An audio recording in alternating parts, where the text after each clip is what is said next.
Pronto, começando a gravação então. Nós estamos aqui no capítulo 12, o título do capítulo é Espírito e Vida, da obra de Jung, A Natureza da Psique. E eu achei muito de cara, assim, eu já fiquei assim, nossa, imagina, eu fiquei me imaginando assim, né, descreve aí sobre espírito e vida, quer dizer, duas palavras super amplas, assim, e é difícil até começar, né?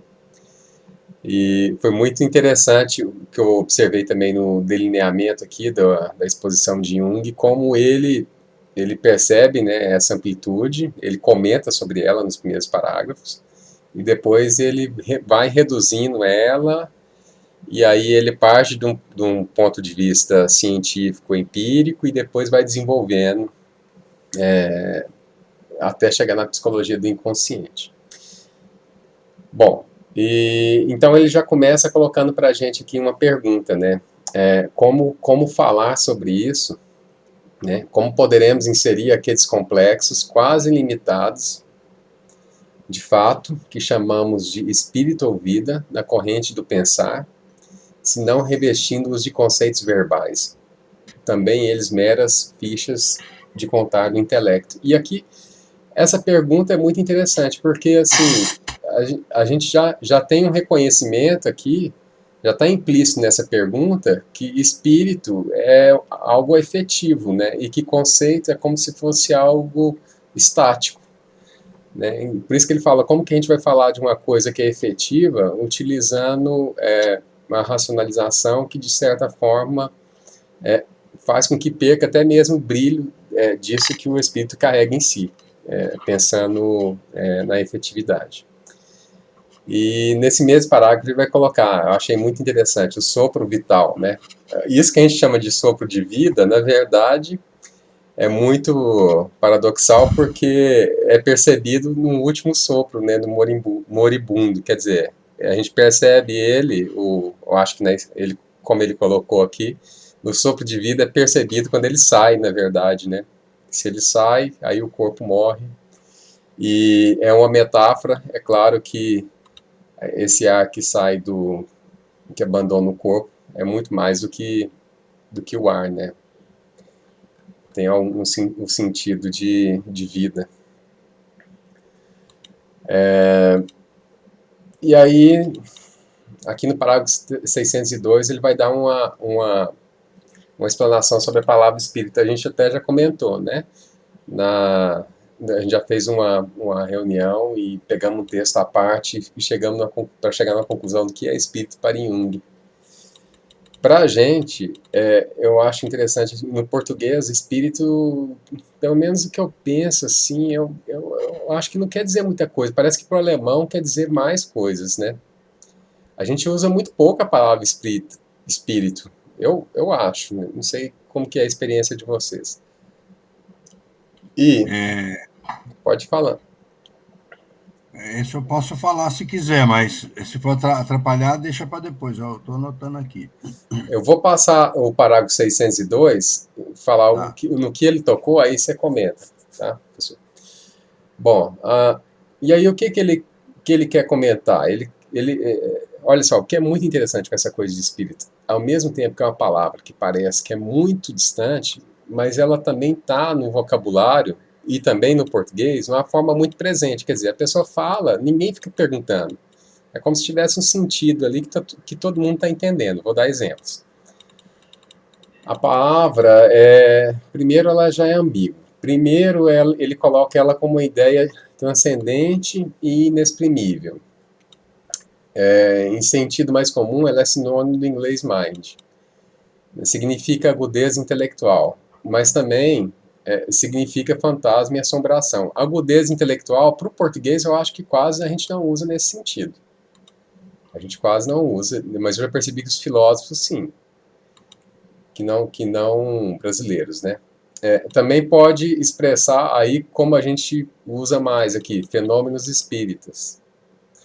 Né? Em sentido metafórico, como uma atitude dominante no seio de um grupo social, o espírito que aí prevalece. Aqui também a gente quase não usa assim.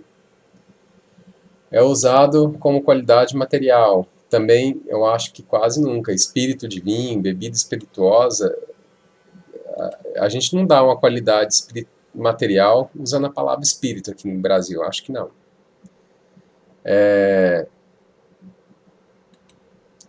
Então, resumindo aqui, com efeito, quando pronuncio a palavra espírito, por mais cuidado que eu tenha em definir o sentido que pretendo comunicar, ela ainda permanece com a aura de imprecisão e ambiguidade.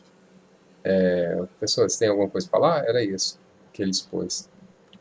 Não, eu acho que você pode ir andando, depois eu falo. Eu estou escrevendo aqui. Tá.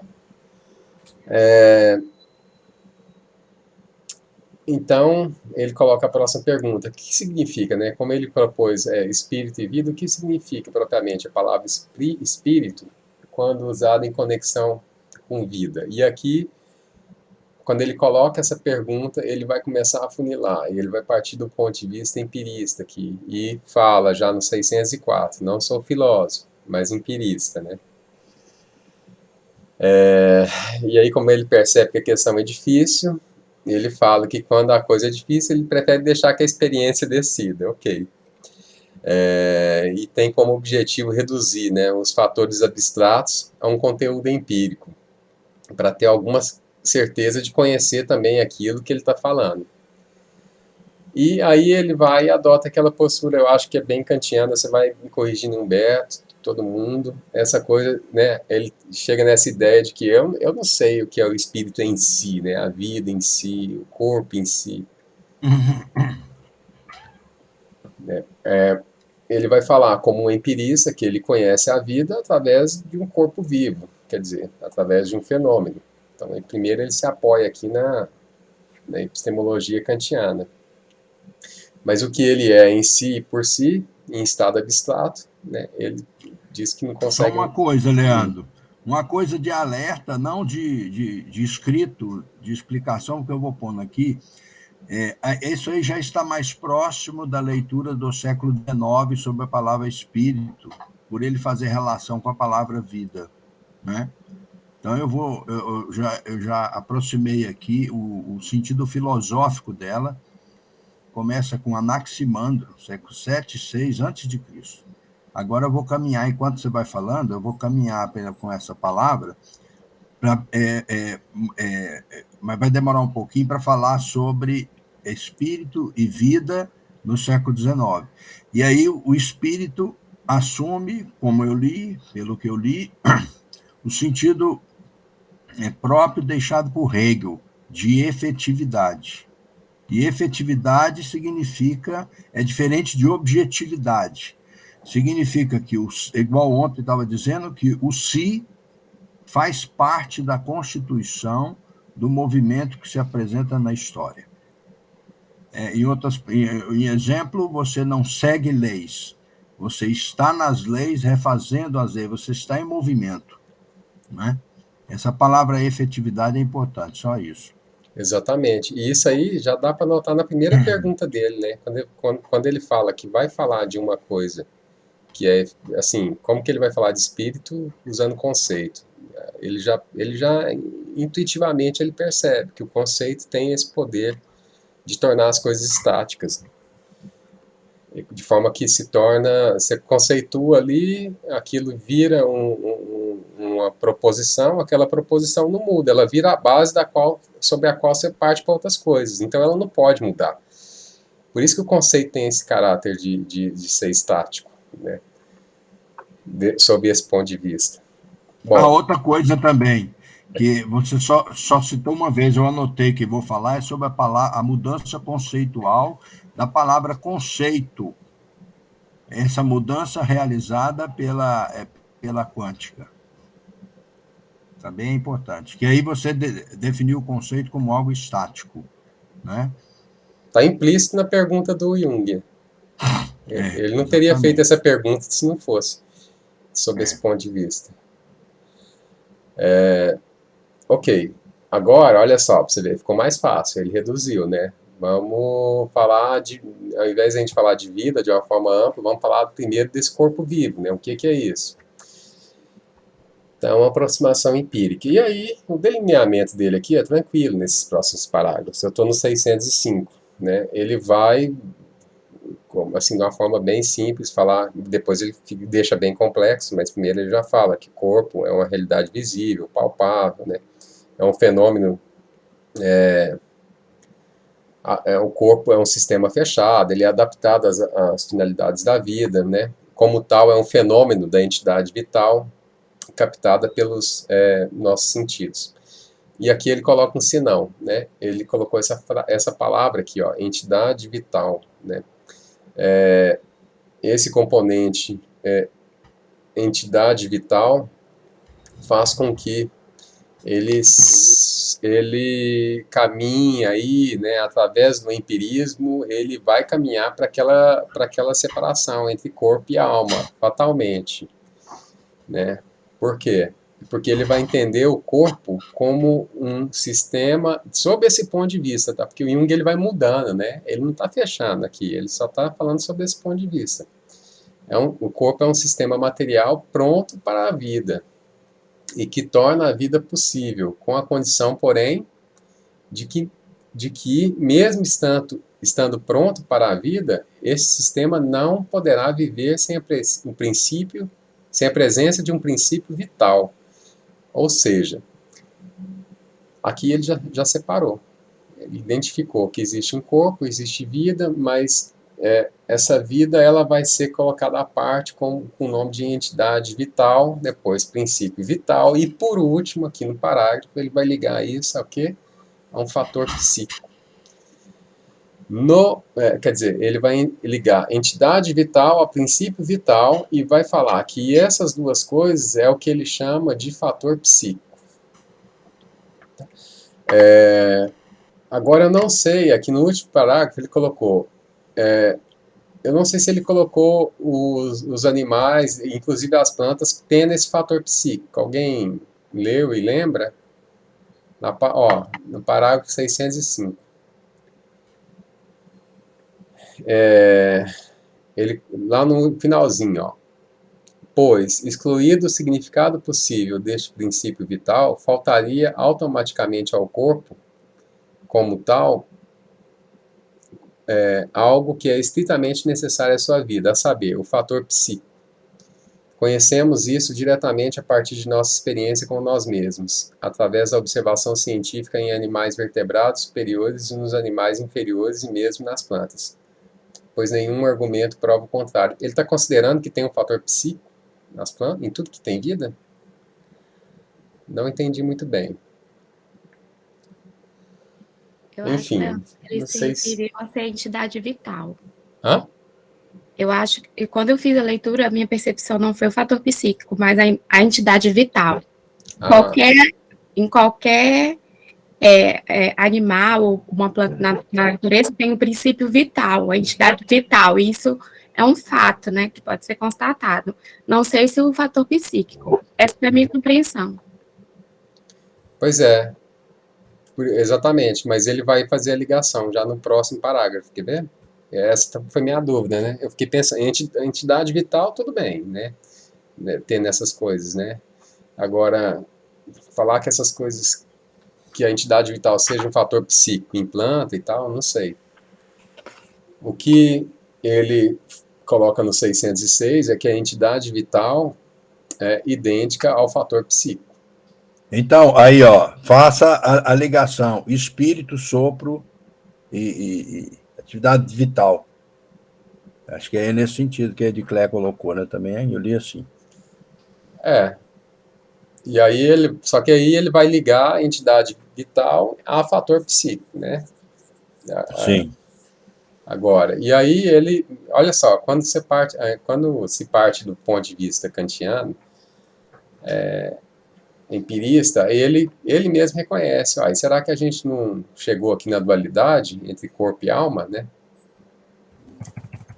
Ele faz essa pergunta. E aí ele vem com a outra pergunta, será que a gente tem que separar a entidade vital da alma? Ficou um pouco mais nebuloso, assim, a hora que eu li eu quase não entendi, vamos lá, ou entendi vagamente. Mas o que ele parece quer dizer é que, desse ponto de vista, né, você tem a alma considerada como matéria viva, processo vital, e corpo como matéria pronta para receber essa matéria viva que ele chama de processo vital. Ele está trabalhando com dualismo aqui. Ô, Leandro, Ah, deixa eu só comentar uma coisa aqui que, assim, eu não ia comentar agora, mas eu acho fundamental. Ainda estou com pouco estudo nesse sentido. Mas nesse ponto aí, o que está levando a gente a ter dificuldade é que nós estamos buscando a influência de Jung dentro da concepção alemã. E eu acabei por descobrir que, na verdade, a influência dele está sendo francesa. E foi por um acidente. Eu estou estudando um livro ocultista, né, pegando essa linha de Robert Fludd, fui pegar os estudos de Papis, discípulo de Philippe de Lyon, na França, e anterior a Jung, bem anterior. E o que eu estou percebendo é que existe um silêncio muito grande das obras que Jung verdadeiramente está estudando, ele não cita. E eu descobri que está vindo do ocultismo francês, por acidente, até a questão do arquétipo, tudo a gente está procurando aí na questão do Geist alemão, por isso que não está encontrando. Mas é o espírito na linha do espírito francês mesmo, a compreensão dos ocultistas. E é por isso que ele fica toda hora e cria essa confusão, porque à medida que ele vai lendo, ele problematiza aquilo mesmo que ele pensava antes, só que ao não expressar o que ele está realmente estudando, porque uma das fontes fundamentais da construção da psicologia dele é o ocultismo. Eu não posso ainda afirmar, eu estou simplesmente impressionado, não ia falar isso agora. Eu estou estudando Papis agora, Papus, né, escreve Papus, Papi, e ele, estou impressionado mesmo, exatamente esse negócio de ser psíquico, arquétipo. Quer dizer, a gente pensa que são os filósofos que colocaram primeiro. Não, os ocultistas colocaram primeiro a questão do arquétipo, até a palavra é anterior. Então estou aqui olhando pela data que foi escrito um livro, por exemplo, Ciência dos Magos, estou aqui com ele na mão, comprei o Caibalion, uma edição, e fui comprar esse aqui também, achei interessante. E de repente, por acidente, consegui entender o que é a questão do espírito. Você diz aí, eu não pude pegar muito, porque eu estou aqui tomando banho de viagem agora, correndo, tentando ouvir e tomando banho, né? Mas ao mesmo tempo, o que eu percebo é isso. Você pega aquela questão do espírito das leis na compreensão francesa, aquela questão do espírito político, aquele que permeia a pessoa, assim, o espírito da revolução, o espírito do pensamento, e traz isso para o nível individual. E aí tem a problematização da questão de alma como essência, o espírito como um aglutinador de várias compreensões da psique, inclusive esse fator psíquico, o Papi chama de ser psíquico. Eu estou no capítulo exatamente que vai entrar em arquétipo. E como a obra que foi escrita em 1800 e qualquer coisa que eu estava olhando, é anterior aos escritos de Jung. Então, assim, o que eu percebo é que na ciência, as pessoas têm medo de citar a fonte, a verdadeira fonte. Às vezes um filósofo cita alguma coisa, desenvolve seu pensamento por uma leitura prévia de alguma coisa que ele não ousa citar e tenta desenvolver aquilo como se fosse criação dele. Então, só isso. Eu queria fazer esse adendo aí, que vai ajudar o nosso entendimento. Se a gente for tentar buscar em dicionário, essa coisa não vai conseguir compreender. Um pouco de estudo, e engraçado que o Papi está citando exatamente o Robert Fludd, que eu não tenho conhecimento, eu só estava buscando pela citação lá em Sincronicidade, que a gente ainda vai ver, do debate entre Kepler e Robert Fludd, que na verdade vai representar a questão da alquimia e do ocultismo. Tá? Não só para a gente começar isso aí, porque essa polissemia espírito, na verdade, o Papi, ele sofre um debate com os espíritas. E ele tem uma colocação um pouco diferente, vem desse debate realmente, só que Jung opta por seguir o ocultismo e não a visão espírita, que seria um pouco mais simples e direta. Porque espírito, ele realmente entende como ente, né, aquela coisa exterior, não psíquica, que é, enquanto encarnado, ele vai chamar de alma, essa essência, e essa alma que desencarna chama espírito, vai dar esse nome. E Jung claramente não adota essa terminologia espírita. Mas me parece sim, eu não posso afirmar ainda, mas um pouco que eu já estou estudando aqui, eu estou impressionado como está fácil de entender o pensamento dele a partir da leitura de Papi. Mas só isso, não vou interromper mais não. Humberto, peraí, Humberto, antes de você sair, coloca o nome da obra aí, eu não conheço. Eu já tinha pensado sobre isso, o próprio Jung fala sobre a origem da palavra arquétipo, não sendo própria dele, mas dos alquimistas, né? Eu queria dar o exemplo de futebol. Certo. Observa aqui, gente, desde a época de Hegel e Kant, o espelho era a França. Mesmo porque a França era mais desenvolvida. Humberto vem com a novidade aí, né? Que é essa de... observe aqui, Inclusive, professor, com relação à questão do princípio vital. A ideia do princípio vital está muito desenvolvida na França. O espírito vital, vitalidade. Espírito com sinônimo de sopro, por exemplo, vem no ocultismo francês. Entendeu? Então, é muito interessante observar esse desenvolvimento. Aí você vai ter escritores modernos que vão dar continuidade a esse tipo de visão, que é o ser e o movente do... Nossa, agora fugiu o nome do pensador. Ser e o movente. Eu já li essa obra. O francês, não fugiu o nome, simplesmente fugiu agora. Tá. Eu tenho que comprar a obra, mas assim, há todo um desenvolvimento nesse sentido. E está muito fiel. E aí a gente procura. Enquanto o Leandro, eu pude perceber que ele falou assim, que a gente usa pouco no Brasil, na verdade, na política se usa muito. O espírito. Espírito é usado várias vezes. Né, o economista, falar o espírito da democracia, você vê que é utilizado de tal forma essa polissemia, que ela vem muito da questão da ciência política, da filosofia política francesa. Agora, então, assim, esse lado, né? E aí o ocultismo é essa compreensão de espírito. A compreensão de espírito é muito forte nesse período Revolução Francesa em diante. Humberto, eu não estou lembrando, é porque você diz voltar aos franceses, mas eu queria dizer, não eliminar os alemães. O Hegel... Não estou eliminando, sim, mas eu falo assim, se a gente ficar só os alemães, a gente se perde. A impressão agora que tem tudo ali, e realmente há uma mistura, é um ecletismo muito grande. Só que o Jung não colocar a fonte, porque ele não coloca, ele não deixa claro, assim, às vezes ele fala que é da estudo de Kant, de Newton, porque existe uma receptividade maior, pela academia. E existe um preconceito pela academia que tudo que vem da alquimia medieval e tudo que vem do ocultismo. Então ele não pode citar, sob pena de empobrecer a obra, mas a grande fonte de inspiração dele é o ocultismo. Eu não lembro aqui de cor, vou tentar lembrar, mas tem um texto do Kant, antes da Crítica da Razão Pura, antes do sistema, que ele também analisa esse sopro vital, e ele muda o conceito. Né? E depois o Beto tem razão, Beto, quando você cita os políticos aí, porque também a palavra espírito ela vai tomando, ela tem toda uma semântica na nossa cultura, aquela ideia do espírito do tempo. Em alemão escreve Weltgeist e Levert, WLV, né? Que Welt é mundo e Geist espírito do mundo, né? Então, as pessoas usam também, pode até utilizar o próprio Foucault, que usa a palavra, né? Olha aí o livro, né?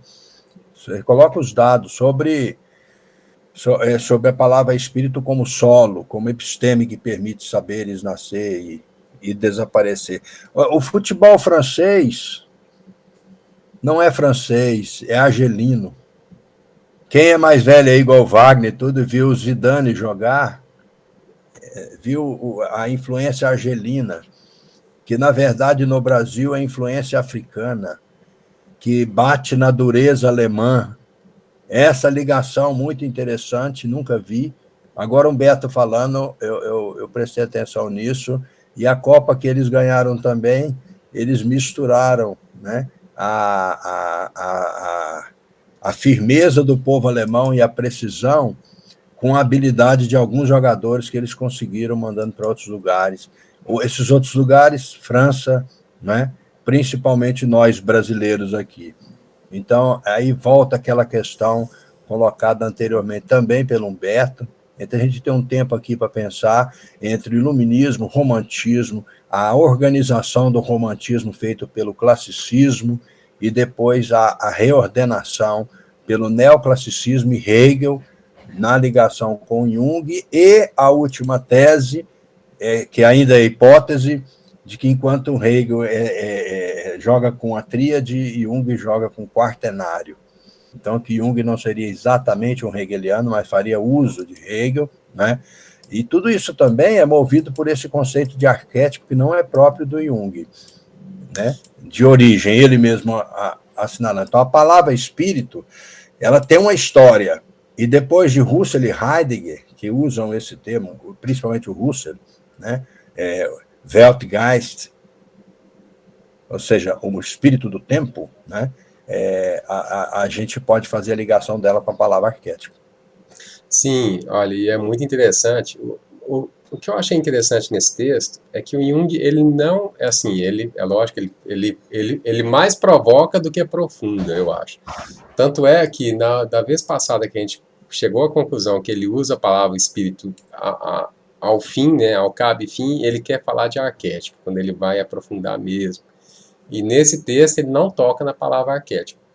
A gente vai ver que ele vai delinear e ele vai falar, ele vai ligar mais a afetos, ele vai ligar mais a um fator psicológico, a efetividade do fator, do ponto de vista psicológico. Então vamos seguir aqui. E ele está bem no comecinho, agora ele tá sendo empirista, né? Às vezes eu posso até passar mais rápido por essa parte empírica, porque é tranquila, né? Aí ele vai dar o exemplo aqui então, gente. Obrigado pela contribuição aí de vocês. Wagner, você já quer falar? Sim, se eu puder falar, rapidão. Tá. Só porque no parágrafo 605, eu acho, ele fala acho que fator psíquico, né? O psiquismo, o que vocês entendem, né? O que o grupo entende? O psiquismo não é exclusivo dos humanos. Ele fala que é um fenômeno que acontece nos animais superiores, nos inferiores e até nas plantas.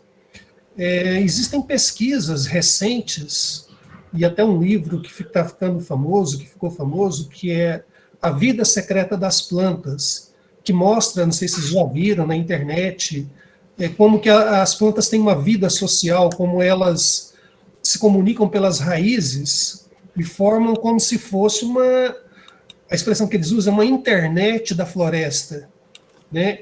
E há um jogo de solidariedade,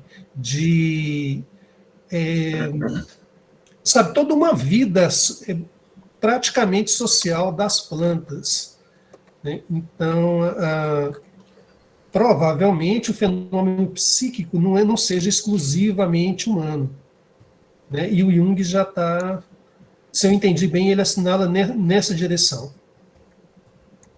Muito obrigado. Muito legal, Wagner. E Humberto, também interrompa mais, se eu interromper dessa vez. Eu quero, porque exatamente no mesmo livro que eu estou citando, fala exatamente isso, o ser psíquico no mineral, no vegetal, no animal. Entendeu? E culminando no quarto, que é o homem. Sabe a questão trina? Acho interessante aqui que, por exemplo, para você ter ideia, onde entra o quarto. Essa questão que o tempo todo nós estamos vendo a trindade que desenvolve no quarto. Que eu quero ver aqui, que eu achei interessante. Olha só, deixa eu ver se eu acho aqui. Ele fala das formas de sensação, percepção, sentimento, fator que essa função sensação, função sentimento também está aqui no papi, com relação ao espírito ser o resultado de 3 formas de percepção, que aí vai colocar aqui. Eu acho que ele também está estudando nesse momento em que ele escreve, ele ainda está em processo de estudo, ele está estudando também. Daí porque essa aparente confusão, porque ele também está firmando os conceitos. Então, eu senti muito próximo a ele, também lendo, ainda sem um conhecimento extenso, que é necessário, e é legal isso, porque o Wagner citou exatamente o que eu estava lendo, a questão da vida, do ser que transita, o vegetal, a sensação, a questão do animal ter o sentimento, sabe, essa coisa toda. Então, muito interessante, e se eu conseguir achar aqui a página, eu passo para você, mas bem interessante. Beleza. Ok, gente, muito bom. Eu, como moderador aqui, vou puxar para o texto de novo, e vai ter oportunidade de abrir para explorar mais ainda isso que vocês estão falando. Então, assim, voltando para o texto, ele ainda está nesse ponto de vista material aqui, e aí ele vai ligar o processo psíquico a um fenômeno dependente do sistema nervoso. Não vou ficar enrolando muito aqui, porque é muito simples para quem passou pela escola e tudo. Ele vai falar do arco reflexo, dessa coisa de você queimar a mão, o arco reflexo só chegar na medula, e daí você já retirar a mão, certo? E depois ele vai tomar um exemplo menos simples, e aí sim vai abrir para a gente poder começar a falar de algumas coisas sobre a consciência. A gente fica falando tanto sobre inconsciente, mas falar da consciência já é um negócio tão difícil. Então, assim, ele vai dar um exemplo ele vai tentar agora, como ele está partindo do ponto de vista empírico, né, e falando de entidade vital e tal, e de fator psíquico, ele quer ver como que esse fator psíquico ele se manifesta para a gente, e aonde, por exemplo, na consciência. Então, com qual exemplo? Ora, se você ouve um som, uma música, quer dizer, um som indistinto, logo, depois que você ouvir esse som, vai desencadear do seu cérebro uma gama de representações, imagens, né, e que você vai associar ao acústico. Essas imagens, né, imagens visuais, né, que parte dessa percepção sensorial, ele vai usar no sentido que representação. Para onde que ele quer chegar, né?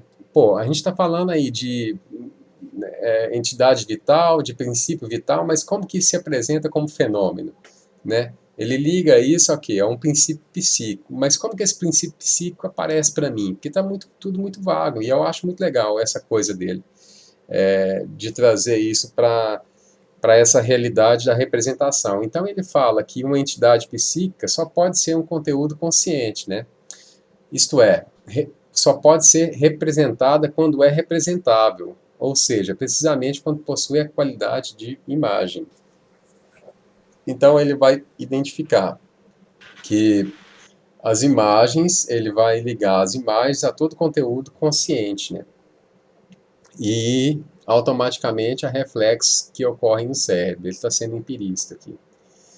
Mas mesmo sendo empirista, assim, a gente acha que é pouco, não é. Porque isso vai abrir um espaço para um tanto de perguntas, sabe? Eu estou no 609 agora. E aí ele vai falar, olha só, a série de imagens suscitadas pelo estímulo auditivo, subitamente se acrescenta uma imagem acústica, surgida da memória, que já entrou o elemento da memória, né? E acompanhada de uma imagem visual. O arco reflexo está completo, mas neste caso difere do anterior. O anterior era um arco reflexo só ia na medula, quando você queima a mão e tira ela de uma rápida. Por que está diferente? Porque nela ocorre um processo cerebral, né? Ocorre uma série de imagens psíquicas. Bom, aí ele vai afirmar que, né, ele vai falar, é só desse modo que a gente pode ter uma ideia da natureza da psique, né? E realmente, né? Realmente, aqui aí ficou bem ilustrado. O que é? Ele foi chegando, foi reduzindo o assunto, partiu do corpo para a sensação, da sensação para a representação, para a imagem psíquica, para a consciência, certo?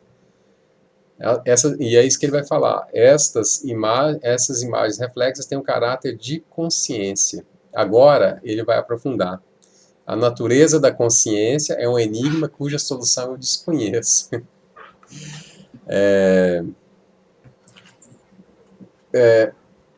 O que ele vai falar? O que é a consciência? Ele vai colocar a consciência como vamos supor aqui, ó, em relação com o eu, né? Aí entra consciência e ego. O que são essas duas coisas? Bom, ele vai falar que consciência é como se fosse um jato de luz emitido por um refletor. Quer dizer, essas representações que aparecem, elas podem ser o quê? Evocadas, né? Quando elas são evocadas, eu tenho a possibilidade de mobilizar determinada energia. Uma energia que vai lançar a luz naquilo que está numa coisa maior que é chamada memória. Olha só para você ver, o tanto que o negócio já começou a complicar, né? Ou seja, a consciência é entendida por Jung como um processo móvel, como algo fluido, né?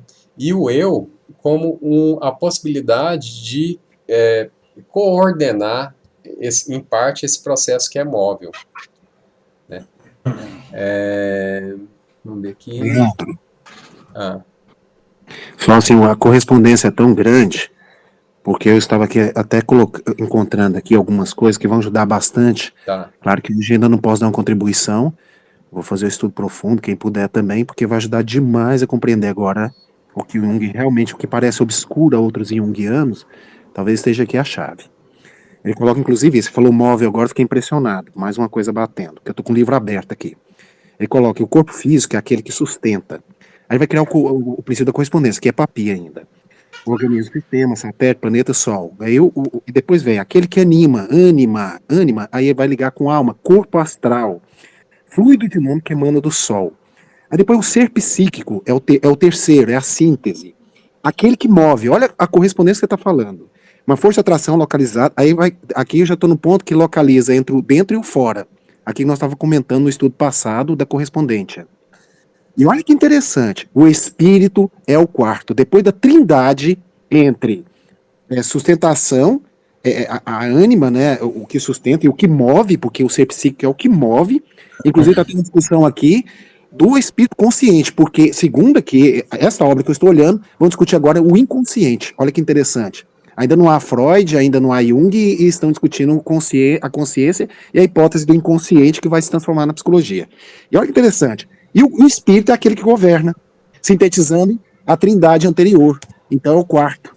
Eu estou achando interessante, foi uma discussão começada semana passada, e eu estou vendo aqui, sabe, não só a questão do espírito de síntese, eu achei muito interessante você falar agora a questão do movimento. Eu estava com o livro aberto enquanto você falava, falei, não, tem que falar agora.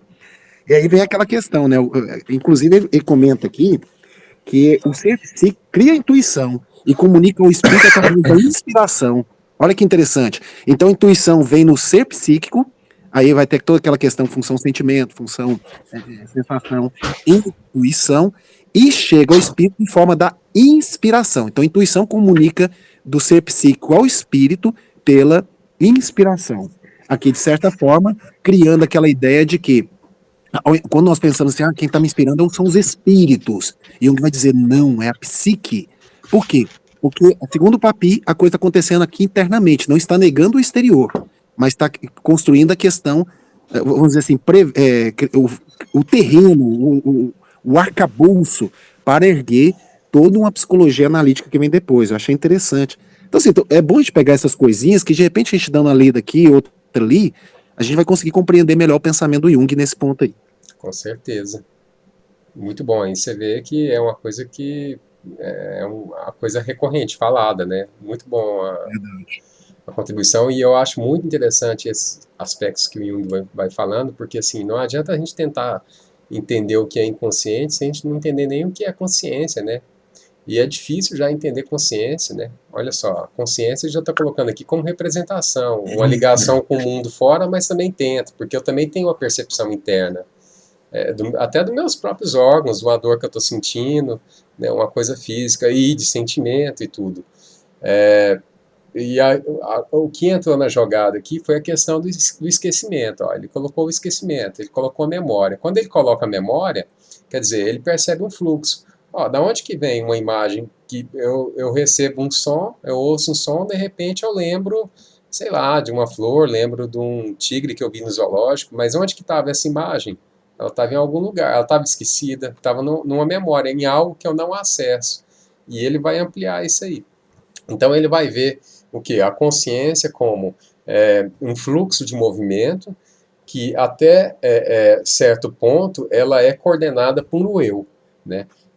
Por exemplo, como eu tenho 5 sentidos, então ele vai falar de várias consciências, né? Eu posso estar aqui ouvindo um som, ao mesmo tempo enxergando alguma coisa e comendo.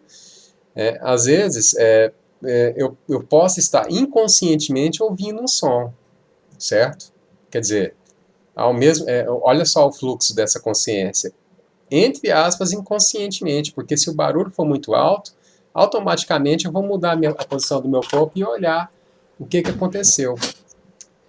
Então, a partir desse ponto de vista, você percebe toda essa mobilidade que o Jung propõe para a consciência.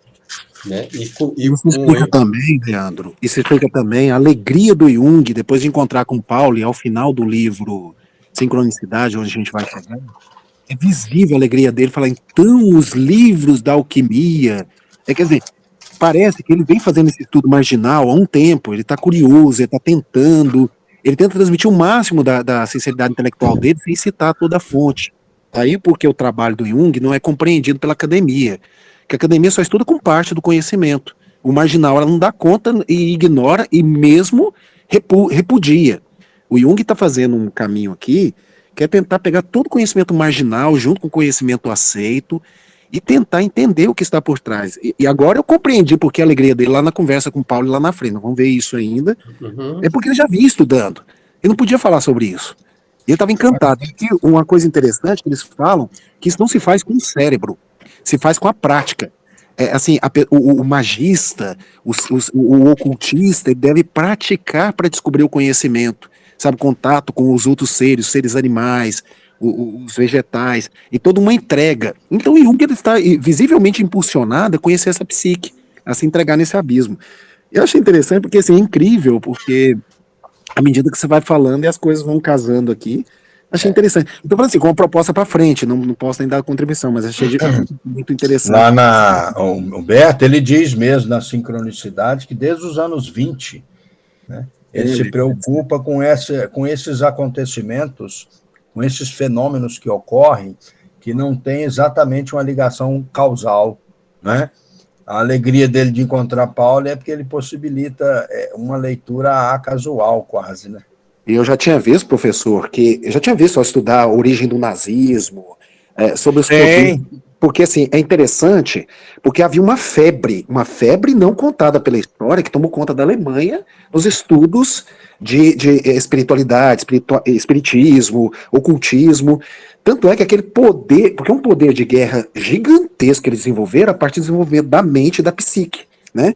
E levou para um outro lado, não importa, mas se a gente analisar pelo espírito frio de capacidade motora de transformação na nação tão pequenininha como a Alemanha, assustar um planeta inteiro, mostra que, no mínimo, mesmo desviando as conclusões pelas quais eles passaram, agora eu acabei de concretizar que isso aconteceu mesmo. Quer dizer, o início do século XX na Alemanha é tomado por muita gente estudando esses fenômenos, inclusive físicos. Mas como colocar isso na ciência? E de repente acontece a explosão chamada física quântica, com a explosão chamada psicologia analítica, e as coisas vão se convergindo, e eles dão um primeiro passo, provavelmente não foi bem recebida a obra, mas tem um ganhador de prêmio Nobel, tem um companheiro de Freud aí, então realmente houve uma revolução gigantesca não completa, que não foi completada. Ela começou e está em curso, de certa maneira adormecida. Inclusive, né, Humberto, a obra OVNI do Jung não se dedica a perguntar se existe ou não discos voadores ou outros mundos, né? Mas ele joga isso para a questão do comportamento humano e a relação com as outras pessoas. E há relatos, né, desses aparecimentos de OVNI terem aumentado muito no período da Segunda Guerra Mundial. Então, aí a gente tem que pensar o OVNI nesse sentido junguiano, né? Jogando para frente, ou seja, o que isso impacta na pessoa e na sociedade, mas também sobre a questão arquetípica, né?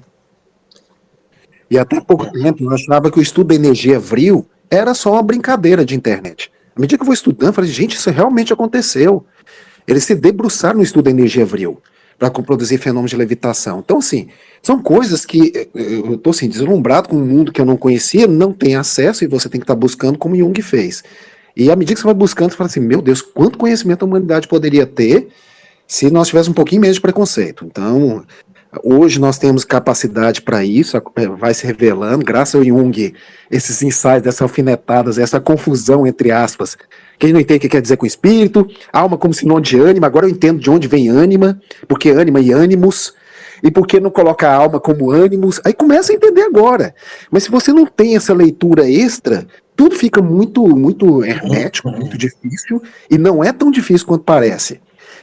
Trata-se de uma pessoa tentando, com toda a sinceridade da alma, viver o que é que existe além da nossa compreensão. Mas é muito interessante. Legal. Isso aí, gente. Ó, voltando pro texto. Vocês vão saindo, eu vou voltando. Bom demais. E é o contrário, quando vocês estão apresentando, eu vou saindo, vocês que vão voltando. Bom, é o seguinte. Voltando aqui, muito interessante essa ideia, então, Humberto, que a questão da gravidade, certo? Ele vai comparar isso aí, ó, o eu como essa força gravitacional, né? Quer dizer, ele vai entender o eu como um complexo, não como uma coisa estática, é um complexo, existem vários eus dentro do eu, é uma composição flutuante, né? Mas de qualquer forma existe um centro, existe um arranjo organizacional, né? Algo que torna coeso todas essas representações que vêm dos sentidos, algo que é capaz de evocar a memória, algo que coordena, né, o próprio corpo. Então, ele vai identificar, primeiro, do ponto de vista empírico, né, a consciência como constituída dessas representações, a representação que a gente faz do mundo tanto interno quanto externo, e o eu como uma possibilidade de o eu como algo fluido e ao mesmo tempo capaz de ter uma organização desses arranjos. Ok. E aí, deixa eu passar para frente aqui.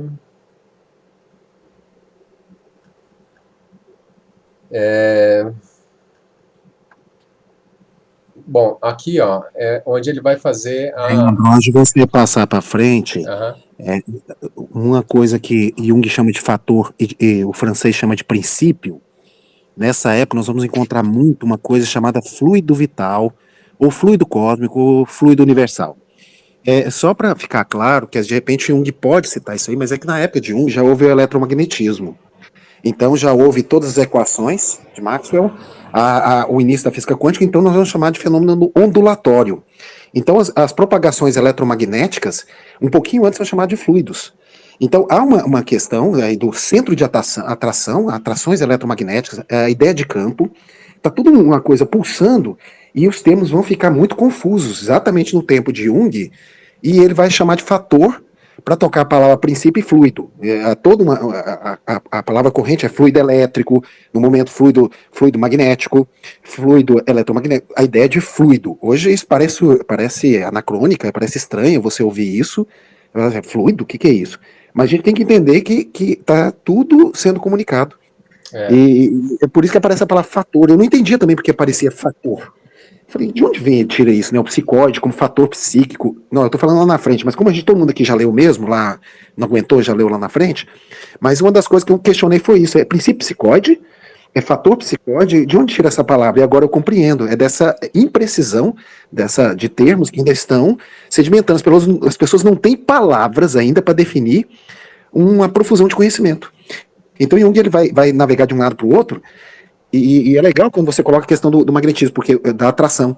Realmente está acontecendo nesse momento a questão do magnetismo. O eu como centro gravitacional de vários satélites, quer dizer, e a questão da busca da unidade na diversidade. Então é interessante isso aí, que eu só estou dando essas pontuadas, vai ficar bem capítulo aí. Sim, e agora ele vai, olha só como que Jung vai caminhando, né? Olha que você joga a questão da memória na jogada, meu amigo. A hora que você põe, né, a questão da memória, você já começa a duvidar que o eu é uma coisa assim, né? Como se fosse um todo, né? E aí é onde ele faz essa jogada de fazer essa pergunta. Ele pergunta: é o eu a imagem central, o representante exclusivo do ser humano global? Todos os conteúdos e funções estão relacionados com ele, expressos através dele? No 613 vai falar: obviamente, devemos responder negativamente a esta pergunta. Aqui é onde ele vai inserir a questão do inconsciente. A consciência do eu é um complexo que não abrange o ser humano em sua globalidade. E olha só o fator da memória, tanto que é importante para isso. Ele coloca 2 pontos. Ela esqueceu infinitamente mais do que sabe. Ou seja, apesar de haver todo esse centro gravitacional, apesar de haver todas essas representações que vêm e desse mundo todo que a gente é capaz de representar e acessar e de ter todo esse um certo controle, existe uma zona muito maior aí que vai se chamar inconsciente, porque essas representações elas aparecem sem que a gente tenha controle sobre elas. Mais para frente vai ligar isso aos complexos afetivos. E aí ele vai dar o exemplo, ó. Há pensamentos que se desenvolvem à margem da consciência, plenamente configurados e completos, e a consciência os ignora totalmente, né? Com isso, o eu só pode ser um complexo parcelar, né? mas talvez seja ele aquele complexo singular e único, cuja coesão interior significa consciência, estamos repetindo, né? E aí, ele vai falar de várias consciências, já estou perto dos 615. O eu, né, como esse poder de coesão, ele também pode ser visto como uma síntese de várias consciências. Quais consciências? Sensoriais, na qual a autonomia de cada consciência individual se fundiu na unidade de um eu dominante, certo? E aí é muito interessante, já no 615 ele vai alargar, tornar a coisa mais complexa ainda, porque ele vai perguntar se há uma consciência dentro de outra consciência, certo? Uma espécie de consciência superior e mais ampla, na qual o nosso eu seria um conteúdo objetivo, como, por exemplo, o ato de ver em minha consciência. Olha só, ele separa o ato de ver. Vamos supor que o ato de ver tivesse uma consciência própria, certo? Só que acima desse ato de ver tem um eu que coordena ele. E é isso que ele está propondo. Ele faz uma hipótese. Ele fala, olha, imagina que enxergar tem uma consciência própria, mas existe um eu que é maior que organiza o enxergar, que organiza também o olfato, que tem uma consciência própria, que organiza os outros sentidos todos, né? Como, por exemplo, o tato. Ele coloca cada sentido como se fosse uma consciência e o eu como uma consciência maior. E aí ele pergunta se não existe, acima desse eu, uma outra consciência maior ainda. E aí eu, poeticamente, pensei num sol encerrado dentro de outro sol. E uma coisa interessante também é você definir o inconsciente. Olha só, o inconsciente é a consciência da consciência. Olha só que interessante. E é isso que ele propõe. Na verdade, quando a gente se percebe agindo, tendo determinados comportamentos sobre os quais eles são repetitivos na nossa vida, por exemplo, e que são marcas da nossa personalidade, eles, por exemplo, o nosso modo de ser, ele vai influenciar a nossa vida, aquilo que acontece com a gente, vai determinar, por exemplo, a escolha do tipo de pessoa que eu gosto de conversar, com quem que, né, provavelmente eu vou casar, se eu casar, ou se eu não vou casar. Ou seja, existe algo muito mais amplo que está determinando o nosso comportamento sempre, sem que a gente tenha consciência disso, né? Na verdade, é isso que ele está propondo. Ele está propondo aqui o inconsciente.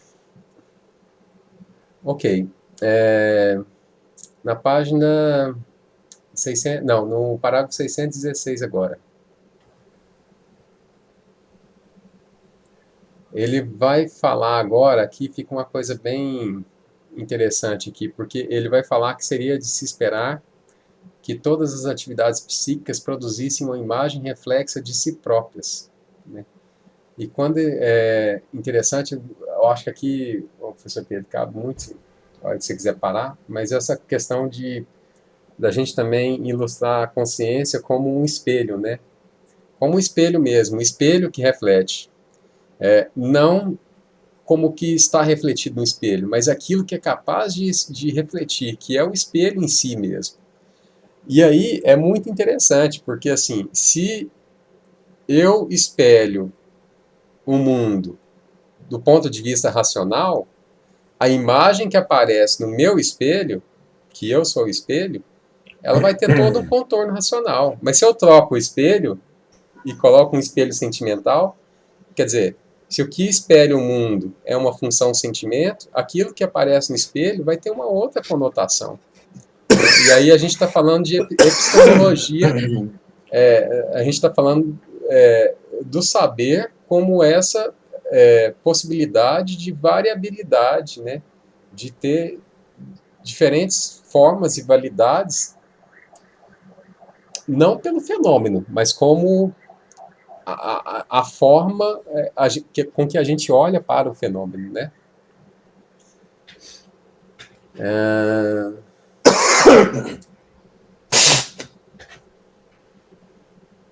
Aqui ele vai colocar que...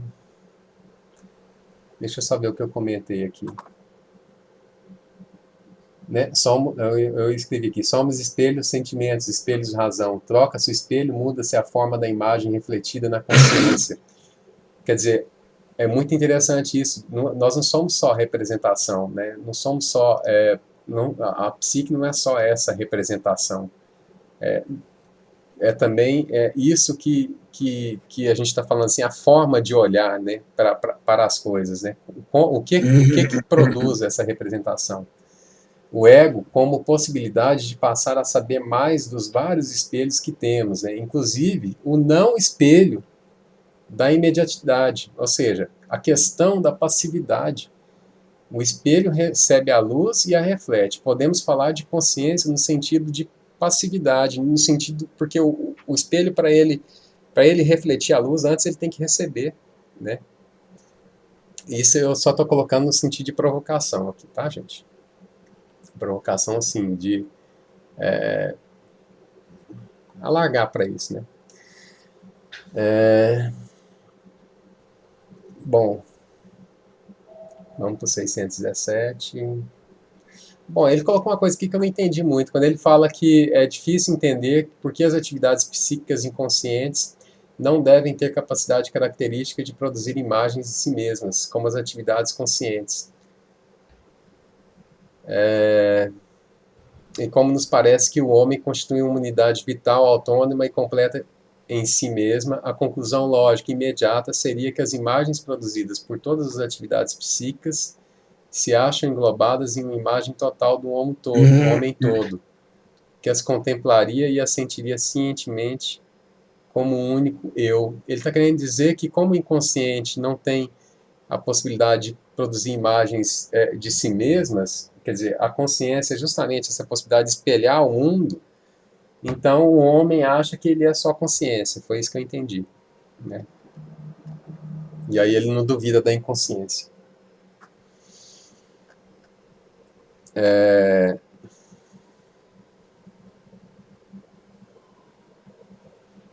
o que eu estou seguindo aqui, viu, gente? Às vezes dá uma paradinha, se alguém quiser comentar também.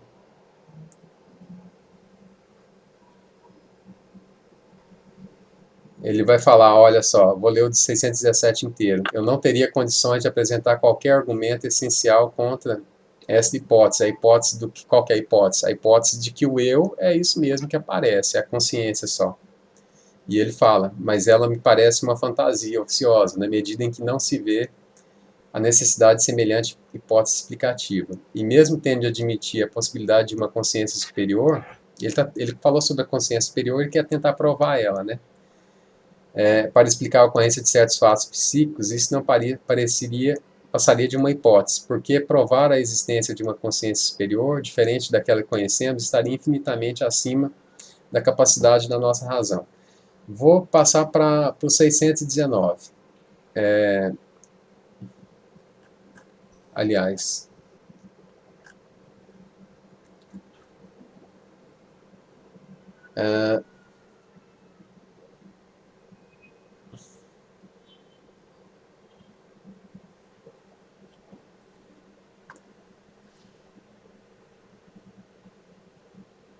a natureza, bom, no 619 ele começa a aprofundar, porque ele parte de um ponto de vista aí, né, empírico, ele desenvolve toda essa coisa da representação, da consciência, já começa a fazer provocações, e agora no 619 ele já começa a questionar essa parte do empirismo, né, e vai falar sobre a união de corpo e alma. Alma e corpo são presumivelmente um par de opostos, né, e como tais são a expressão de uma só entidade cuja natureza não se pode conhecer nem a partir das manifestações materiais exteriores, nem através das percepções interiores diretas.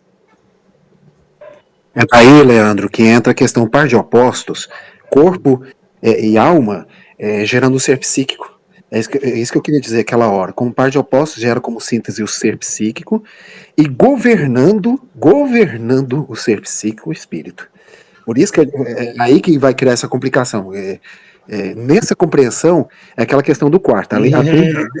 Pai, Filho e Espírito Santo gera Maria, por exemplo, ou para outra corrente Satanás. Na psicologia da religião, aquilo que o professor Pedro está falando, a questão da quaternidade. E a quaternidade tem uma profunda correspondência com a tríade lá de Isaac Newton, tempo, espaço e causalidade. Faltou o quê? Lembra lá do debate do Robert Flood? Faltou a correspondente, é o quarto, a quaternidade. Tanto é que na sincronicidade vai ser tempo, espaço, causalidade e sincronicidade, que é a correspondência. É correspondente, né? Que ele coloca lá correspondente, com T, correspondência. Então o que acontece? Não é que nega a causalidade, é que são complementares. A causalidade é complementar da correspondência. Aham. E tem o tempo, espaço, causalidade e correspondência. Então, nós temos um quatérnio. E aqui também nós vamos ter um quatérnio. A oposição entre corpo e espírito, gerando o ser psíquico, que também gera o espírito. O espírito que governa o ser psíquico. Então, só para a gente, Legal. como você está colocando na posição, tá? Legal, foi bom essa interferência. Foi bom porque você acrescentou e eu também retomei aqui o fio da meada. Ou seja, onde eu estou na apresentação dele. Ele começa aqui a falar que, ok, tem tudo isso aqui que eu já falei, que eu parti do ponto de vista empírico, mas aí ele fala, gente, a ciência até hoje, na verdade, não foi capaz de aprender o enigma da vida. Nem através da matéria orgânica, nem através da série de imagens que brotam da psique. Ele joga aqui a gente num relativismo total, no parágrafo 620 e 621, né? E para ele, né, desse ponto de vista relativista, ou seja, eu nunca vou saber aquilo que é o fenômeno em si e nem o fenômeno em si e nem o que são as imagens que brotam da psique. No 621, parece que a gente está assim, abandonado, né? Não tem como, a gente vai passar uma vida inteira sem conhecer nada, sem saber o que são as coisas. E aí ele retoma, Humberto, justamente com a possibilidade de quê? De saber da efetividade das coisas, né? Ele vai falar que, na verdade, o que a gente tem de mais imediato é esse efeito, né? O sentir efeito das coisas. Então, as coisas, vamos dizer assim, a psique não apenas como uma representação sem significado nenhum, né? Então ele vai retomar o aspecto simbólico, essa imediatidade do efeito na representação e com um valor altamente simbólico, né? Ou seja, aqui compensa, onde vai entrar, onde ele vai, a ciência vai ficar pequena para ele, e ele vai entrar com aquilo que ele chama o quê? De ponto de vista psicológico. Certo? Só uma coisa parece clara para ele. Da mesma forma como o princípio vital é a quintessência da vida, do corpo, assim também o espírito é a quintessência da natureza da alma. Por quê? Ele vai entender o espírito como, não como um conceito, mas como experiência, como vivência, como algo que produz sentido, né? Não só vida, mas sentido de vida também. Essa é a escapatória dele. Então ele vai começar a introduzir o ponto de vista aqui de espírito que escapa à ciência, no ponto de vista dele, escapa à ciência, e escapa também a crítica epistemológica, se o professor Pedro tiver alguma coisa para fazer, mas para ele escapa, porque eu acho que ele está pensando na crítica epistemológica de Kant, né, que está também ligada ao ponto de vista metodológico da ciência. E qual que é esse ponto de vista? Como que ele vai poder, a gente vai poder introduzir, o Jung vai introduzir a questão do espírito para ele, de uma forma diferente de tudo isso que ele falou. Ponto de vista psicológico. Por que o ponto de vista psicológico? Porque o ponto de vista psicológico é aquilo que apresenta para a mente, na mente da pessoa, é o que ela tem de contato mais imediato. Mas não é uma simples representação, é algo que tem um sentido simbólico, né?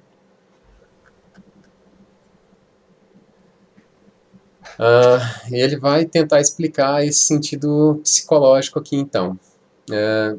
E toma como exemplo uma mente ingênua, né? Uma mente que considera a coisa mais real de todas a própria matéria. Bom, para essa mente para essa mente simplista, ele nunca vai ter pensado que a respeito da matéria a gente só tem suposições teóricas obscuras, né? Que por sua vez nada mais são do que imagens produzidas pela alma. É a minha percepção que traduz os movimentos ondulares ou as emanações solares em luz. Mas olha só, tudo isso é suposição, né? É a minha alma com sua riqueza de imagens que confere cor e som ao mundo. Então, essa certeza que a gente tem racional, sumamente real, que chamamos de experiência, é um aglomerado complicadíssimo de imagens psíquicas, mesmo em sua forma mais simples. Para o Jung, dentro desse relativismo total, para ele, o que sobra é só a experiência imediata, né? Que resta a psique com ela mesma. Alguém tem alguma observação sobre isso? Eu acho esse ponto de vista muito interessante e fundamental, assim.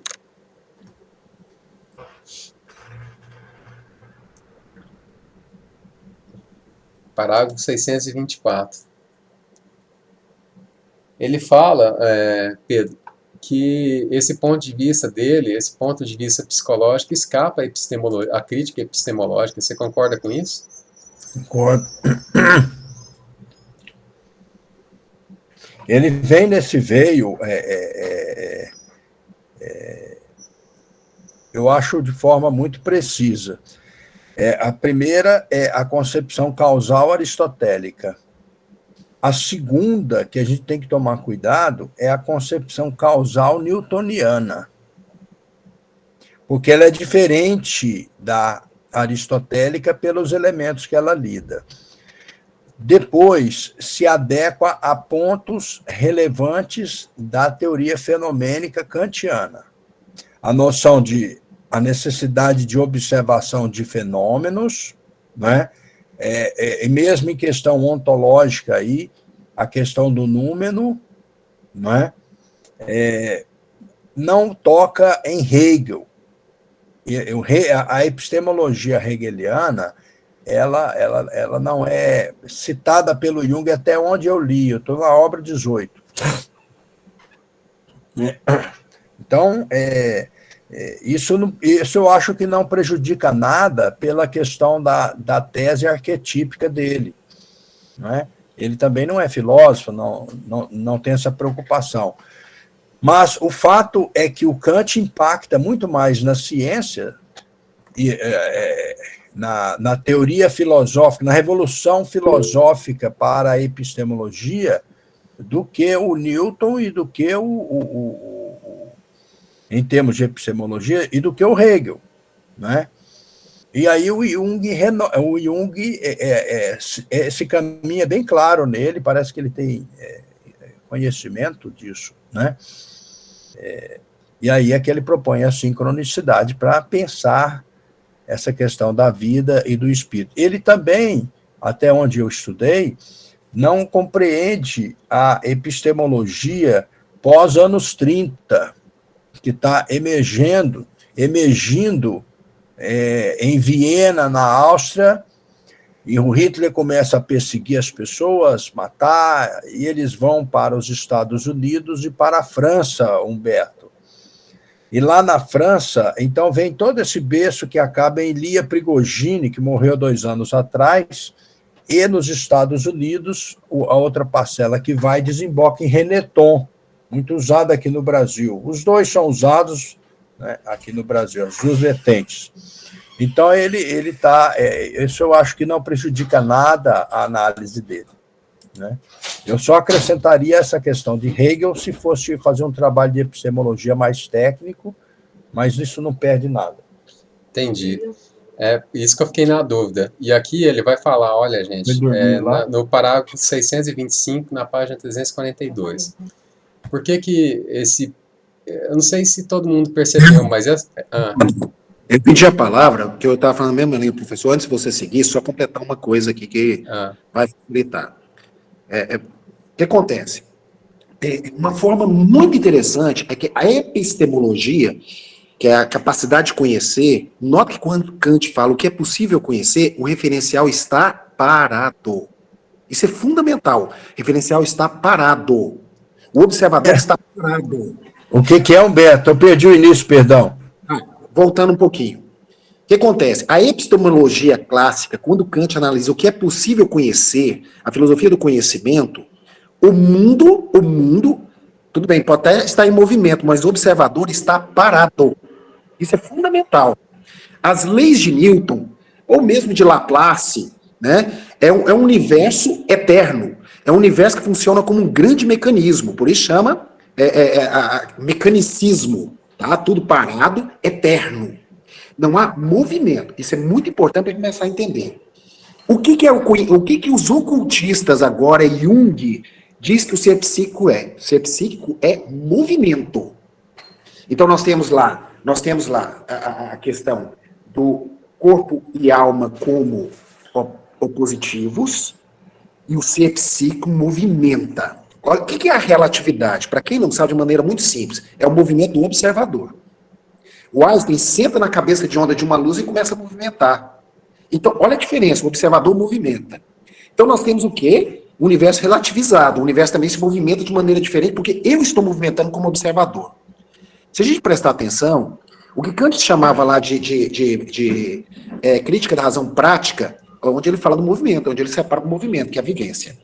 Aqui, na física relativística de Einstein, nota que ao movimentar o observador, ele está trazendo o que era só razão prática para uma possibilidade epistemológica. E o que a física quântica é? A física quântica é, se vocês prestarem atenção nela, é movimento o tempo inteiro. É que nada está parado, o tempo todo tudo flui. É o Panta-Rei de agora, lá atrás do grego. Eu tô pós-Covid aqui, tô caducando. Então tô fugindo o nome. Heráclito. Então você traz agora esse movimento o tempo todo. Olha o tanto que a coisa é bonita. Então você tem um universo todo movimentando, porque o ser psíquico está em movimento. A gente acabou de falar que o eu, né, ele considera como fluxo, né? Exato. Olha que interessante. E eu quando coloco fenomenologia do espírito, o que a fenomenologia é? Movimento. O espírito é o resultado. Sim. Olha que coisa interessantíssima. Então, quando Jung coloca aqui, adota essa ideia desse movimento psíquico e o espírito, ele não nega o espírito sem corpo. Porque acontece? Quando você perde o corpo físico, você não perdeu a dialética da psique, ou consciência, ou diálogo entre consciência e inconsciência, gerando o espírito. De certa forma, ele abrange aí o espírito dos espíritas. Que o espírito, sendo um ser complexo desencarnado, ou fora do corpo físico, ou morto, entre aspas, é uma consciência extrafísica. Qualquer que seja, não importa se é verdadeiro ou não.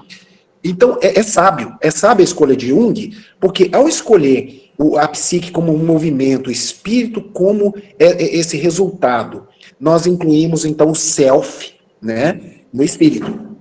E aí nós incluiríamos Deus, que é o self exterior, no espírito. Então, Deus é espírito. Eu sou espírito.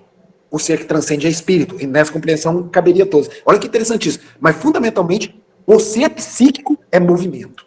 Sim, isso é... Fazer epistemologia, olha só, fechar esse ponto que é fundamental para o nosso grupo. A epistemologia de um ser psíquico em movimento, nós criamos a possibilidade de conhecer objetos da metafísica. Possibilidade, tá, gente? Só estou aqui avançando com uma intuição que eu estou tendo aqui, que é onde estamos ensaiando o retorno da metafísica com possibilidade epistemológica. Sim, total, né? Então, eu acabei de falar de espelho, né? A gente não é só a consciência não é só a imagem que reflete no espelho, mas esse espelho que olha, né? E esse espelho que pode ser diferente. Esse eu que são vários. Ou seja, se eu tenho a possibilidade de olhar para uma árvore e definir ela conceitualmente, eu também tenho a mesma... Eu posso colocar uma verdade sentimental nela também, ou qualquer outra que seja. Justamente porque esse eu, ele é móvel, né? Ele não é esse ponto fixo que o Humberto acabou de falar, que é esse ponto fixo kantiano, que inclusive tira toda a subjetividade, né? E coloca a universalidade dentro das categorias da razão e fala, e o homem passa a ser só isso. E quando passa a ser só isso, ele passa a ser o quê? Estático. Eu acho que é isso que o Humberto está falando. Acrescentar na fala do Humberto, muito interessante, a noção de vazio, né, Humberto? Ali, na física de Aristóteles... Não ser, a importância do não ser também. Né? O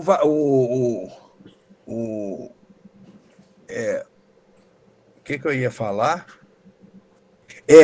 Porque aí supõe que na física clássica a gente supõe corpos em movimentos, não é? Que se movimentam dentro de um espaço e de um tempo que a gente pressupõe. Aí o Jung, é exatamente isso que o Humberto está falando. Ó. Agora, a gente não está mais analisando corpos em movimento. Não é essa a questão, é o que o Humberto falou, né? Nós estamos dentro de um espaço e um tempo. O Jung fala nulos e depois relativiza, né? São relativos o espaço e o tempo, então. Então, complementando aí essa noção do vazio, agora o Humberto acrescentou a do não ser também. Não ser em filosofia é nada, devir, devenir, processo, negação, né? Liberdade. Então, isso se apresenta quando a noção de vazio é incorporada. O Aristóteles diz, todo corpo está no espaço, está num lugar, e todo lugar tem um corpo. Então, como fica a depressão? Como fica a ansiedade? Entende? Não há espaço para isso. Isso só há espaço depois que o vazio é constituído. Mas mesmo o vazio constituído na época de Galileu, né, de lá para cá, o Jung começa a perceber, e aí ele se separa de Kant, Humberto, né?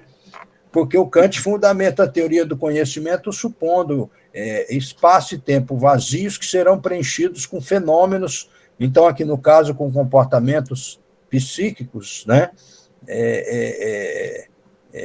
Posteriores. Aí nós teremos... O Jung diz não, né? O espaço e o tempo, no exemplo, por exemplo, das cartas de baralho, né, que ele faz, ele vai aumentando o espaço e diferenciando o tempo, né? E não tem interferência substancial, quer dizer, espaço e tempo não interferem na questão do conhecimento, ou ele chama relativizado, né? Então, essa observação epistemológica do Humberto, ela melhora muito o que eu estava falando, né? Muito bom. Nossa, muito boas essas contribuições, e a gente tá no centro aqui da discussão mesmo de Jung, porque ele veio com esse ponto de vista todo empírico, né? Ele chegou, baseado nessa epistemologia kantiana, né? E aí vou ler o que ele está falando, só podemos invocar a ciência se o conteúdo para entender, olha só, o fenômeno, se a única asserção válida a respeito de algo que encontramos no mundo exterior. E só podemos apelar para a crítica epistemológica quando uma coisa que não se pode conhecer é apresentada ou postulada como cognoscível, ou seja, é isso que Kant fala. Eu não sei, eu não posso conhecer, a verdade eu não sei, eu sei... Sim, eu sei exatamente isso. Eu sei a partir daquelas categorias da razão. E aquelas categorias da razão, como o Humberto falou, tem o quê? Uma característica de universalidade, de coisa parada. Leandro, inverte o raciocínio, não é? Uhum. Pensa, o princípio a partir do qual Kant parte e Jung parte. Aí, do que o Kant parte é o eu, né? E o que o Jung parte é o indeterminado. Sim, tem algo maior aí, que o eu. O que muda é o princípio, né? Uhum. Agora, tem uma coisa interessante. Depois de Kant, fazer ciência se torna uma coisa que tem uma herança muito forte da experimentação, né? Hume também. Uhum. E nós estamos nessa. Agora, o problema não é a experimentação, o problema é o olhar a partir do qual eu leio a experimentação. Exato. Então, na linguagem do Jung, e por isso eu acho que o Humberto falou de self, eu até acrescentaria o eu aí na sua fala, Humberto, né? Porque o eu também se encontra nesse movimento, embora haja diferença, né, entre self e eu. Self é mais amplo, o eu é mais restrito, vamos colocar assim, né?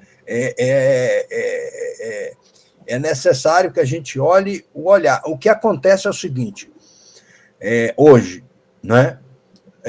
há pessoas que falam sobre a quântica e o olhar é newtoniano. Eu acho que é isso que o Humberto está falando. Não adianta isso, adianta embarcar no Jung para que a gente possa ter o olhar junguiano para Jung. Uma coisa interessante, bem lembrado, o professor fala do eu, mas se a gente voltar nos nossos estudos iniciais, nós vamos ver que eu é sinônimo de ego para Jung, tá? Para Jung, eu é sinônimo de ego. Tanto é que é uma... Eu falei ego, eu e self. Ou eu falei...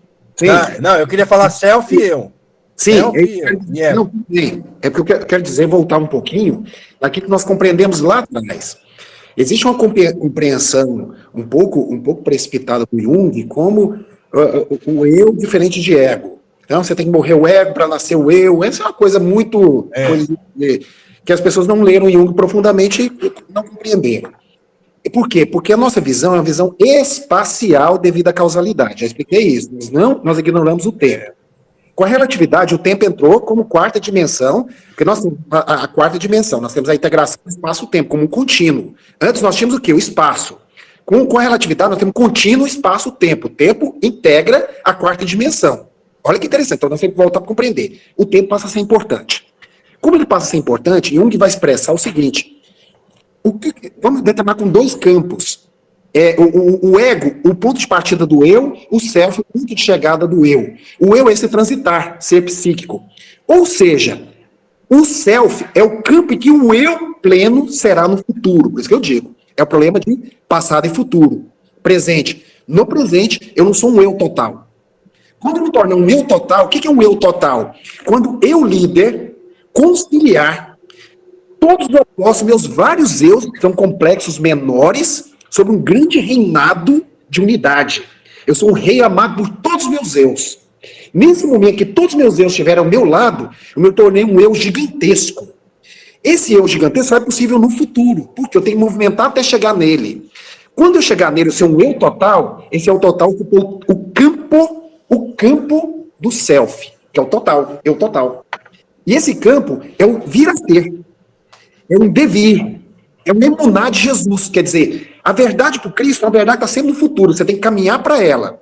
Nunca é a verdade presente como a Letéia, nem a Veritas romana. Ela é emuná. Emuná é uma verdade que você tem que conhecer a verdade. E para você conhecer a verdade, você tem que caminhar até ela. É uma coisa prática. Não se concebe, nunca se chega à verdade, segundo Cristo, pela leitura, pelo intelecto. Se chega pela vivência, pela prática. Exatamente. Então acontece, você vivendo, você chega na verdade. Quando você chegar na verdade, você encontra a vida. Por isso é o caminho, a verdade e a vida nessa sequência. E essa vida é a vida de totalidade, a vida de plenitude. Essa vida de plenitude, seu eu pleno, corresponde a um eu que conheceu a verdade, se plenificou, tal qual Cristo coloca, e nós vamos chamar aqui em Jung de self. Esse self é um eu futuro, é um eu conciliado. Por enquanto, nós somos um eu dividido. Nós estamos ainda em batalha, nossos vários eus. E o eu que a gente não aceita está ali na sombra. É como se amanhã eu fosse conquistar a sombra, mergulhar, estabelecer as lutas, bem a linha Bhagavad Gita, né? Arjuna e Krishna, mata os Pandavas e os Kuravas, aquela coisa toda, reconciliando e criando um todo, uma grande liderança. Então é um convite a um desenvolvimento desse eu. Mas é um eu conciliador, pouca gente domina isso. É um eu que trabalha com o positivo, como diz muito professor, e não com os opostos. O que é o positivo e o oposto, para quem não viu?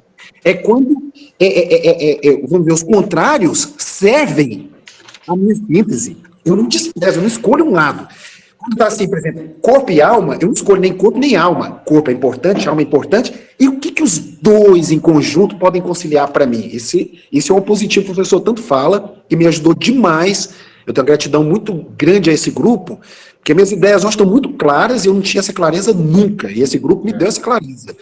Então, assim, mais que o próprio Jung. Esse grupo, para mim, é melhor que o próprio Jung. Quer dizer, o Jung é fantástico, mas esse grupo que estuda Jung me traz isso. Então, por isso, aí nós chegamos a uma conclusão em conjunto, né, da questão da entrada do tempo. Por isso a nossa dificuldade. A gente tem uma mente muito analítica, clássica, que tem o universo parado, e o tempo ele é movimento. Então, nós não conseguimos perceber. Aí a gente faz diagramas, coloca um diagrama grande, o self maior, o eu pequenininho, e assim a gente compreende. Só que nisso desvia a compreensão do movimento da psique. Muito bom, gente. Muito bom mesmo. E agora eu vou puxar para o texto aqui, só para ilustrar tudo isso que foi ótimo a gente ter conversado. E aí o Jung vai direto no assunto, né? Ele vai direto no assunto. Tomemos um exemplo conhecido de todos. A ciência nunca descobriu um Deus. E a crítica epistemológica de quem? De Kant. Prova que é impossível o conhecimento de Deus, né? Mas eis que surge a alma com a afirmação da experiência de Deus. Deus é um dado psíquico da experiência imediata. Quer dizer, ele não está falando de um conceito, ele não é um metafísico que está falando, né, conceituando a razão, fazendo uma crítica da razão, identificando esse eu unicamente com essas leis universais, categorias universais da razão, porque foi isso que o Kant fez, né? E isso que o Humberto está falando. Olha, se o Kant, o eu desse Kant é esse cara estático, que ele enxerga o mundo sobre essas leis, né? E o Jung já falou desde o início que a consciência, eu, é o quê? É um poder de coesão de algo fluido. E aí entra a questão do tempo. E onde que o Jung quer chegar? Deus é um dado psíquico, ele se apresenta a psique, ele tem um valor simbólico direto, imediato, né? Se assim não fosse, é isso que ele está falando aqui, se assim não fosse, nunca se poderia falar de Deus. O fato, ele é válido em si mesmo, ele não exige qualquer demonstração psicológica. E como ele não exige, e é inacessível a toda forma de crítica não psicológica. É assim que a psicologia do inconsciente, que não é, claro, que não é só Jung, Freud também, por isso que Freud retoma o simbolismo, por isso que a gente consegue chegar na subjetividade, no indivíduo, porque a representação do mundo, daquilo que está em cada sujeito, tem um valor que, em última instância, é simbolicamente subjetivo, é para ele. Quantas vezes, eu gosto de poesia, troco poesia com um monte de gente, eu recebo gente que manda poesia para mim que eu não entendo bolufas, mas para a pessoa que escreveu aquilo tem um sentido enorme, né? Da mesma forma eu faço isso também. Então, o que importa para o Jung, o que é esse fator psicológico para ele, o ponto de vista psicológico, para mim é um ponto de vista que vai englobar a totalidade do ser humano, e não só essa possibilidade filosófica, racional, lógico, formal, científica, né? E para mim isso Deixa eu falar uma coisa. Você não pode passar batido. No parágrafo 643, ele cita o Nietzsche, né? Tá. No Zaratustra. O livro chama Assim Falou Zaratustra. Sim. E ele começa com o fenômeno do espírito aparece. Sob o ponto de vista psicológico, o fenômeno do espírito aparece. Isso lembra muito Hegel o seguinte: o princípio para Hegel é indeterminado, chamado absoluto, que se mostra a nossa consciência pelas figuras de espírito.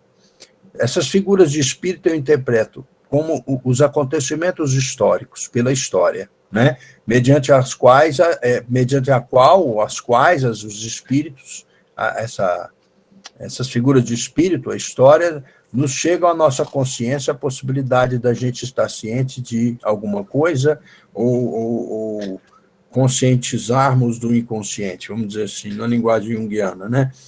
E o Nietzsche aparece, Zaratustra, não sei se todo mundo lê, um cara que vai morar numa montanha e quando completa 40 anos desce para a cidade e pega um defunto que está na porta e na entrada da cidade, bate na porta da cidade, da casa do homem mais sábio. O homem pergunta quem está aí, ele fala um homem morto, um vivo. Aí ele diz: o que vocês querem? Não queremos comida, pode entrar, chama seu amigo. Aí ele fala: vou chamar, não sei se ele vai escutar. Esse defunto talvez seja nós mesmos, né? A nossa cultura.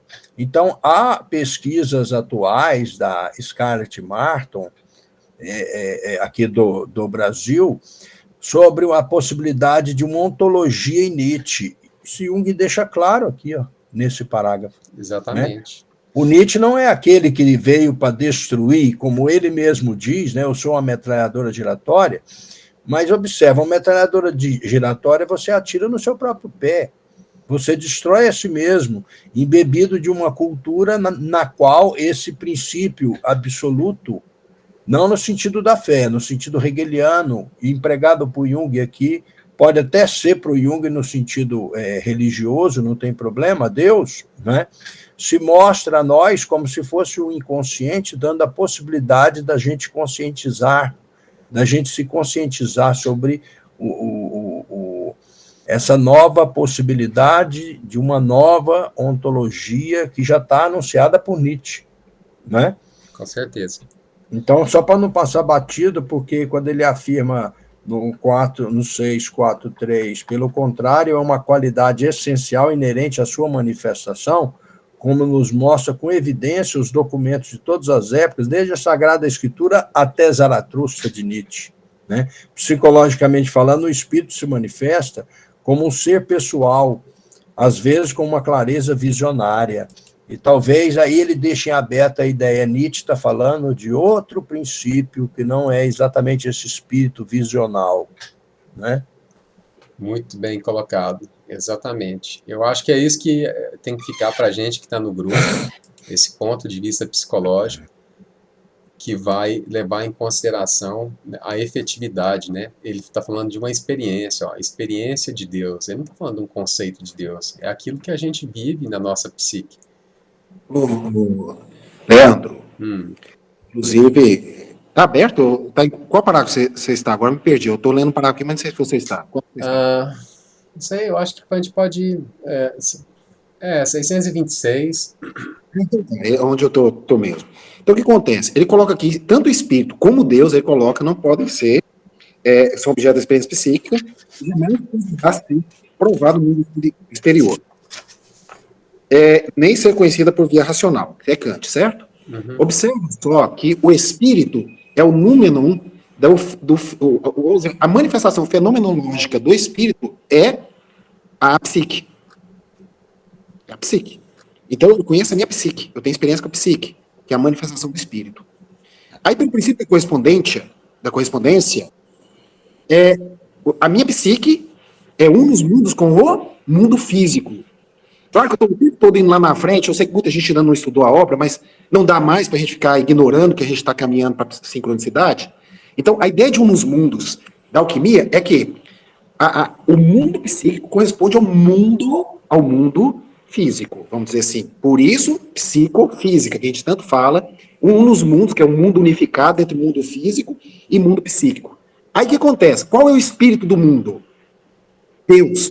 Qual é o espírito do ser psíquico, do fator psíquico? Eu. Olha que coisa louca.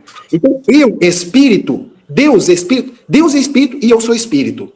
Eu, na minha totalidade, um eu completo, reconciliado, é um eu, Deus. Então, eu posso nunca ter experiência de Deus externo, mas necessariamente, dentro desse raciocínio, eu serei Deus. Pela física clássica, nós temos uma diferença entre a física... vocês vão lembrar lá da energia cinética potencial. Vocês lembram lá da física? Você coloca uma pedrinha aqui, no alto ela tem a energia potencial gravitacional. Quando você solta a pedrinha, ela cai com o máximo de velocidade no chão, chamada energia cinética máxima e energia potencial zero. Lembra disso? Então, nós teríamos assim, Deus potencialmente, uma energia tanto, e cineticamente pequeno. À medida que vemos no futuro caminhando para a totalidade, nós vamos tornar a plenitude da psique imenso potencial. Ou seja, nós seremos um eu pleno no futuro. Nós teremos um self no futuro. Nós seremos deuses. Para de certa maneira, um Deus potencial. Isso nunca é um Deus exterior. Falamos com a ideia de representação. O que é a representação? É a ideia de que eu represento algo dentro de algo externo que eu não tenho acesso. Assim como eu não tenho acesso ao mundo quântico e elaboro o modelo atômico da matéria, o modelo atômico é representação, e o mundo quântico está lá e eu não tenho acesso, não de negar que o mundo quântico exista. Por mais metafísico que ele seja, o mundo quântico é metafísico, profundamente metafísico. E não é possível ser conhecido. O que nós conhecemos são os chamados modelos mentais. Por isso se chama modelo atômico de Rutherford, modelo atômico, e aí, entendeu? A gente vai lá de Dalton, Rutherford, toda a evolução da atomística que a gente conhece. Mas são modelos feitos pela mente, com a matemática, para dar conta daquilo que eu não tenho apreensão direta, que é metafísico. Mas eu consigo negar que o mundo quântico não existe? Não, hoje não. Então, isso equivale ao que nós vamos chamar da questão da representatividade, da correspondência. Quer dizer, o que eu estudo de física quântica, eu como físico, doutor em física, deve ou acredita se corresponder ao mundo quântico. Então, o mundo quântico que está lá no mundo corresponde ao meu mundo quântico psíquico. Portanto, a minha experiência de plenitude no self deve corresponder à plenitude exterior do mundo, do universo, que é o self do universo, o self exterior. Então, corresponde o Deus que está dentro com o Deus que está fora. Se você conhecer o Deus interior, você vai conhecer o Deus que está fora. Se você conhecer o seu mundo interior, você conhece o mundo que está fora. Por isso a correspondência. Muito bom. Gente, a gente está encaminhando, tem 7 minutos, e olha só, agora, muito bom, viu, Humberto? Assim, todas as colocações são ótimas. E eu é que venho trazendo agora para o texto, é lógico, porque ele passa por coisas interessantes. Quando ele vai falar aqui isso, que a gente tem a possibilidade de conhecer o espírito do ponto de vista psicológico, a forma como nós nos afetamos, né? A forma como a gente percebe esse movimento, a forma como a gente percebe a efetividade simbólica da representação, por exemplo, né? Daquilo que aparece na consciência. Ela é acompanhada de quê? De um afeto, de uma força, né? De um movimento. E aí, eu só quero saber o seguinte, não vai dar para terminar, né? Vai faltar umas 10 páginas. Não, gente, tá tão bom. Quê? Vamos cuidar do 627. Olha que 627 compensava até ler. O 627 eu posso ler ele, então, e a gente terminar nele, porque agora assim, ele... É porque assim, desculpa, tá entendendo? Mas assim, o objeto do nosso estudo é esse aqui, nós chegamos num ponto muito forte, não adianta correr, só tem algo que nós chegamos no centro do estudo. E eu falo assim, eu estou dizendo que eu fiz toda uma pós-graduação na Unipaz, tenho lido vários junguianos, e com certeza nosso grupo chegou a coisas inéditas. Já tem algum tempo que estão chegando a coisas inéditas, não estão escritas em lugar nenhum. Já falei nesse grupo. Para que nós já temos material para escrever? Então agora é a hora da gente ir tranquilo, porque cada um pode desenvolver sua pesquisa a partir daqui e dar uma contribuição grande. Pelo menos eu penso assim. Pode ser que tenha coisa escrita, eu não encontrei ainda, mas é um momento muito maduro no nosso grupo. Sim, demais. Eu acho Olha até só. também, o Humberto e Leandro, que o parágrafo seguinte faz uma leitura muito interessante sobre espírito, e que continua no 628, e aí é muito rico. Acho que a gente não precisa correr, podemos parar nesse parágrafo e depois continuar. Sim. Eu tenho reunião daqui 5 minutos. Sim, eu também acho. Agora ele vai... O interessante é que agora, como ele começa a falar do ponto... É engraçado, né? Quando você coloca o ponto de vista psicológico, ou seja, você abarca o ser humano numa totalidade maior, começa a entrar a questão de afeto, né? Sentimento. Pois é isso que ele vai desenvolver. Aí tem duas coisas. Uma coisa, eu escrevi um texto sobre afecção e afeto em Kant e Jung. Eu vou dar um jeito de achar ele aqui e mandar para vocês. A outra coisa é que nós temos compromisso semana que vem. Humberto, Cláudio, eu. A gente queria suspender o de sexta que vem. Nós temos compromisso quinta, sexta e sábado, né? Desmarcar o encontro de sexta que vem e jogar para outra sexta. Eu acho que o Humberto quer falar também, né? Tá, joia. É só avisar, gente, eu tenho também que sair 10h30, tá? Daqui a pouquinho, qualquer coisa. Aliás, eu já vou parar a gravação, né? Então, já estou gravando, já vou parar. Aqui, ó, gente.